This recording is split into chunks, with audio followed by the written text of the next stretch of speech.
memenuhi satu kelas seperti halnya yang kami laksanakan di program Pemda sebagai PAUD bisa dilaksanakan secara TTM itu karyawan mandiri dan dilaksanakan berapa hari, berapa semester, kemudian juga jurusan apa saja.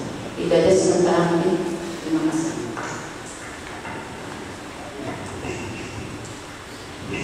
Terima kasih Bu. Jadi saya akan membangun secara ringkas. Jadi UT itu didirikan pada tahun 1984. Didirikan itu oleh pemerintah karena dengan sistem pembelajaran yang berbeda dengan pembelajaran yang ada oleh perguruan tinggi yang ada pada saat itu. Kenapa? Karena pada saat itu pemerintah tidak memiliki cukup dana, sumber daya untuk menampung lulusan SLTA dan bagi mereka yang ingin meneruskan ke perguruan tinggi oleh perguruan yang ada pada saat itu. Oleh karena itu pemerintah membentuk suatu perguruan tinggi yang disebut sebagai universitas terbuka dengan sistem pembelajarannya disebut sebagai sistem pembelajaran terbuka dan jarak jauh. Nah, terbuka itu artinya siapa saja bisa menjadi mahasiswa. Itu konsep dasar dari terbuka. Nah, di Indonesia itu dibatasi kalau menjadi mahasiswa mereka minimal memiliki ijazah SLTA. Sedangkan jarak jauh itu artinya karena berbagai kendala mereka tidak bisa masuk ke menjadi mahasiswa perguruan tinggi yang ada pada saat itu, yang kami sebut sebagai perguruan tinggi konvensional. Jadi disitulah pemerintah membuat dan sistem pembelajarannya menggunakan sistem pendidikan terbuka dan jarak jauh. Dan untuk menjadi mahasiswa UGM tidak ada tes. Tidak ada tes, mereka selama mereka memenuhi syarat administrasi mereka bisa menjadi mahasiswa.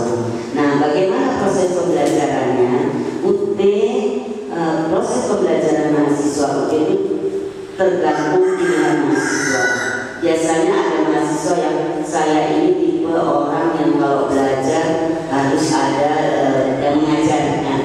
Saya ini tipe orang yang karena kesibukan saya tidak bisa masuk ke dalam kelas-kelas kuliah yang ada. Nah, untuk model-model seperti ini, itu menyediakan berbagai modus pembelajaran. Jadi, mahasiswa yang memilih. Saya dengan model belajar gaya belajar saya cocok dengan skema yang ini. Nah, skema pembelajaran inilah yang disediakan oleh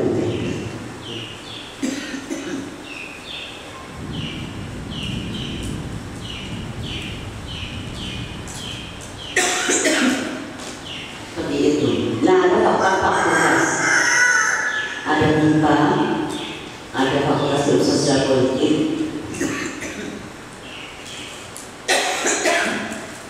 ada fakultas ekonomi, dan ada fakultas lingkungan dan ilmu politik.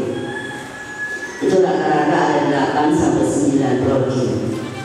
Kecuali MIPA ya, mungkin nggak nyampe seperti itu. Dan ada pasca sarjana. Sampai pada hari tahun ini mahasiswa UT itu sudah mencapai 378.000 seluruh Indonesia dan ada juga di 16 negara di luar Indonesia. Jadi ada sekitar 16.000 mahasiswa warga negara kita yang berada di luar negeri yang menjadi mahasiswa UT. Nah, untuk melayani kegiatan ini maka UT memiliki 40 kantor.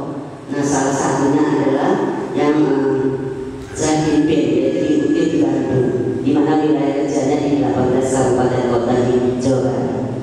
Jadi ada 39 kantor UT di seluruh Indonesia yang melayani mahasiswa Indonesia.